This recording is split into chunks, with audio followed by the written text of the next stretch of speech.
guys, Rocco here. Whew, I've had a rough couple of last days, guys. I don't mind admitting to you. I have been quite sick. I think I've got some sort of a cold, even though the weather's starting to get warm here now. I've got like change of weather cold. I'm knackered. Yesterday, had to go into the storage shed at work. Got bitten by, I think, a spider. I didn't see exactly what bit me, but something bit me on the leg, and the swelling's gone down, so it was worth it going into that shed. But look what I found, guys. Get the fuck! How sick is that? So I don't think it was too serious, the bite anyway, so that's the main thing, you know what I'm talking about? Anyway, let's do 11 surprising...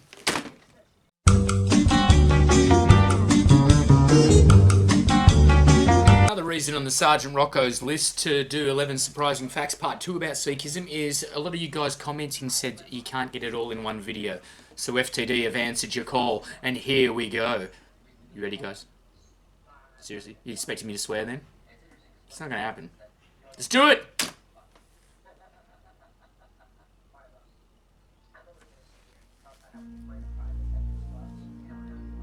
Oh, what have we got here? Drone shot, baby.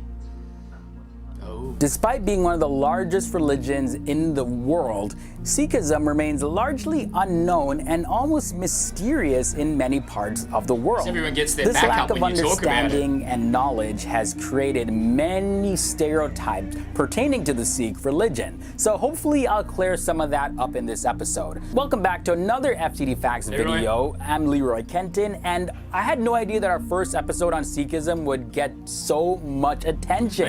And you guys wanted a part 2. I mean, people like Navjot Kaur Sekon, Eshan Sandhu, Harvishal Deep Singh, Jay Sin, R9AJ, and Paramjeet Singh all requested for us to do part 2. So here's some more interesting facts about Sikhism that everybody needs to know. So Sikhism is an independent religion. A large number of people kind of tend to assume that Sikhism is like a branch of Hinduism or something, or even sometimes like an offshoot religion of Islam, or even a blend of both of those religions. And while religion as a category itself is kind of problematic, you know, using that label, scholars describe Sikhism as an independent religion. The Sikh tradition carries the basic markers of an organized religion, including its own founder prophet, which is Guru Nanak. Sikhism has their own scriptures, their own ceremonies, as well as community and worship centers, and there are actually upwards to 30... Hey, that looked like the... Of course, it's inspired by it, but that looked like the Lord of the Rings riding around that circle in the roof there. Pretty cool. Elvish for One Ring to rule Sikhism. Million Sikhs worldwide, making it the 5th largest religion in the entire world. Whoa. Now let's take a look at the real meaning of the word guru. So the word guru literally means this: enlightener. And while you're now allowed to refer to experts in certain domains as gurus, like for example here on YouTube we have makeup gurus, as well as there's real estate gurus, etc., etc. It carries a specific institutional meaning within the Sikh tradition. Whoa, in Sikhism, guru refers to the line of authority, beginning with a set of 10 prophets who established and led the Sikh community.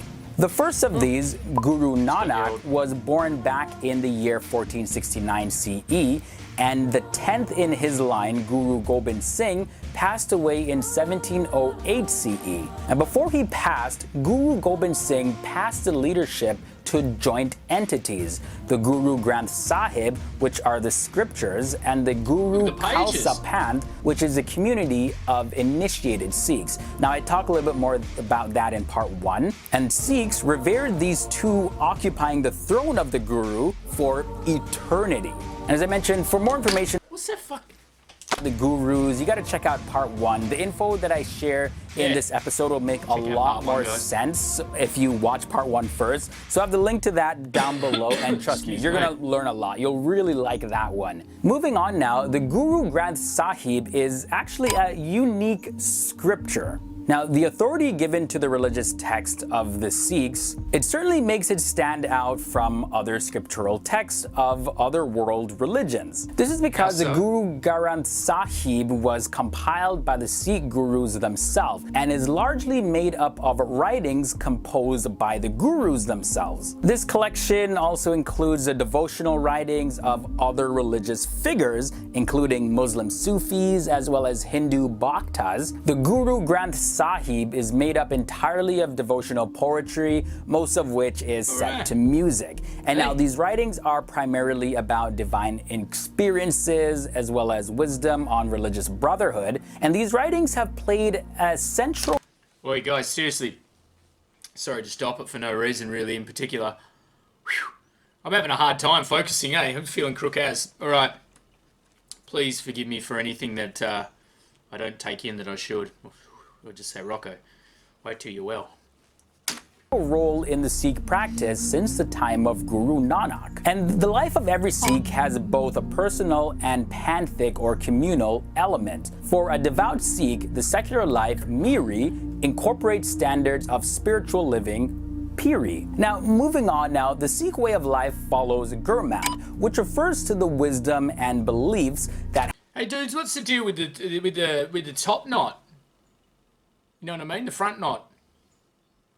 Is that just like a different way to do it, or I see a lot of young people wearing the front one, especially around town. Yeah, let us know, guys. Have been taught by the 10 gurus over a period of 3 centuries. Regardless of initiation status, a Sikh must adhere to the conventions of the Sikh code of conduct from the time of birth and throughout all of life until death, of course. Now let's look at this. Can't get into it late. It's a symbol which appears at the beginning of the Sikh scripture, and what it means is one with everything. The symbol is written in the Gurmukhi script, and the Gurmukhi is the Sikh language of prayer in which Guru Granth Sahib is written. But what does the word Gurmukhi actually mean? Well, it means of the Guru's mouth. And the words of the ancient Gurmukhi language are similar to those of modern Punjabi, but differs grammatically and that it's actually very poetic versus being a spoken language. Now, the phrase Ik Onkar in itself has several components. We have the IK, or sometimes spelled EK, stands for the Gurmukhi numeral 1. And On stands for everything. Kar stands for creator. And when you take a look at the whole symbol, the Ik Onkar, it actually communicates the idea of one creative being or one God that manifests in all of existence. Now, as I mentioned in part 1, Sikhs, of course, believe that the Guru Granth, or the Holy Book, is actually their living guru.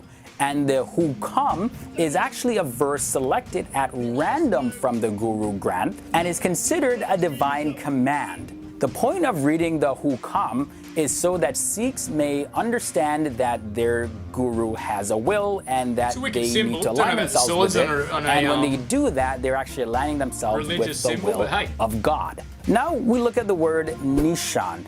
In Sikhism, Nishan means flag, symbol, or banner. And Sahib is a term of respect, meaning master or lord. In Sikhism, the religious flag is addressed as Nishan Sahib to show respect. The Nishan Sahib is raised and flown at every Sikh Gurdwara, which is a place of worship for Sikhs. All right, now let's take a look at Langar. So what do you know about that word? Probably nothing if you're not familiar with Sikhism. Well, Langar is a sacred food service from the Guru's free vegetarian kitchen, and it's a completely important concept in Sikhism, as it began with Sikhism's founder, Guru Nanak, where he fed holy men called sadhus. And the second Sikh Guru, Angad Dev's wife, Mata Kivi, later became very instrumental in the development of Langar, serving alongside the first 5 gurus in Gurkha Langar, which is a guru's free kitchen. The third Guru, Amar... Again, I apologise. I'm totally off subject, but hey, I'm taking it in, you know. Das developed the concept of Pangat Sangat, meaning everyone, regardless of rank, sits and eats together as equals in the congregation. I like that. Which is pretty cool. So there's no real person that's above anybody. Everybody's equal. No slave is greater than his master, and vice versa. Now, we can't make a video about Sikhism and not talk about turbans. You're probably wondering about them. Well, Sikhs are told to keep their hair in the natural, unaltered state. Yeah. And that's part of the Sikhism code that we talked about earlier. A Sikh is expected to keep all their hair intact and have their head covered. The rule of dress for every Sikh man is to wear a turban, and the Sikh woman may wear a turban or a traditional headscarf, whichever one she chooses. And when it comes to removing the turbans, they're only removed in circumstances like, bathing or washing your hair or other very intimate moments that... What about, here's the situation, guys, for any Sikhs out there that you can answer this one for me. I just like to do stuff like this. I like to think about it. How about if you're in a two-story burning building and the only, you're trapped, you're coming out of the thing, and the only thing that you have to unravel your turban and let someone down. I think Sikhism is pretty cool, so I reckon they'd allow that. But let me know down below. And hit the like also if you think that was a thought-provoking question. And of course, you have to take it off, but usually they're just kept on all the time. And a lot of people make a misconception of Sikh women not being equal in the religion, but that's not true. My jacket. Sikh women have equal status. In the 14th century, before the time of Guru Nanak Dev Ji, Indian women were degraded by their society. All women. And pretty much the function of a woman in society was only to just give birth, as well as do housework and That was every woman in the world. They believed that for the poor women back in the day. Damn, man. Well, we were off trying to conquest stuff and build castles and make religions. We totally glossed over them, didn't we? Serve the other men in society in any way possible that they were commanded to. But Guru Amar Das Ji, the third guru of the Sikhs, raised his voice against this sort of thing, as well as he denounced the Sati system, which was very disturbing. It was where women would actually commit suicide as a result of their husbands dying. Now, Sikhs have... That's some full-on Viking stuff, eh? Like when they would put the dead Viking on the dead king or whatever on the boat, set it on fire, but the girl would be like his mistress, like alive. Craziness.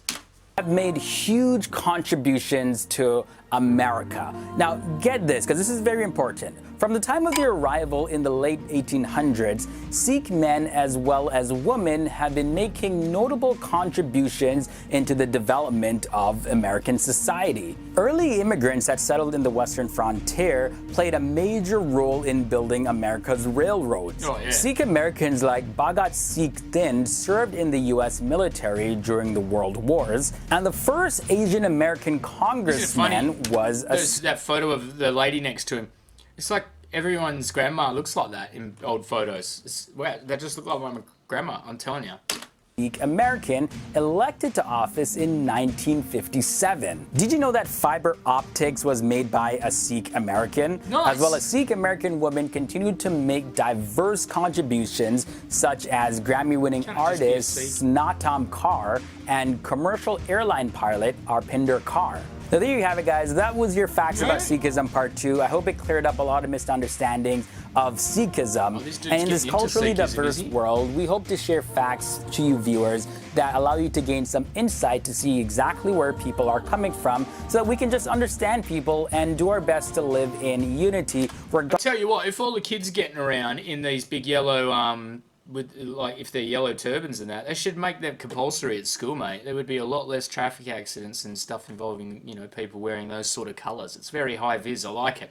It's like a OH&S, a safety issue, It's great. Regardless of our traditional I love backgrounds. that tower with the blade on it. I'm going to make a Sergeant Rocco flag tower like that. Not with the Sikh symbol on it, of course. That would be disrespectful. Now we come to the end of... That's it! And yes, there was a lot more information to be stored.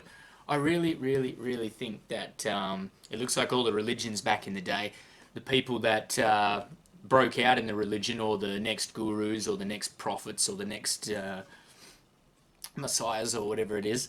It seems like the ones back in the day, they saw the of course there had to be a first guy, and then they saw like, oh, let's include some of the people like the broken masses and the sick and the dying and all that. Let's include them in religion. Let's give them some hope out there. And the women was the big one, of course. So yeah, nobody should be excluded from religion, guys. If you want to learn about a religion, that's great. You should definitely go and do it. But on the other hand, you have to respect other people's views on the religion.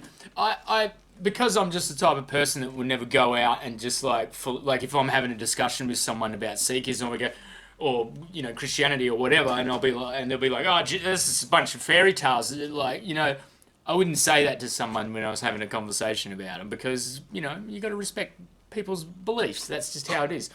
If you could prove all of it false, then there's a different story. If you can prove that a religion was made completely out of hate and to inspire war and to become powerful and to gain influence over the world, if that was the case, then yeah, I tell them straight to their face. It's bullshit.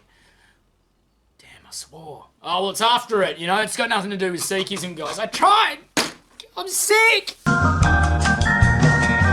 That was FTD Facts. Be sure to check them dudes out. Heaps of links in the description. Leave a like. I've been off for a couple of days, so the YouTube algorithms died on me, you know what I mean? Like, oh yeah.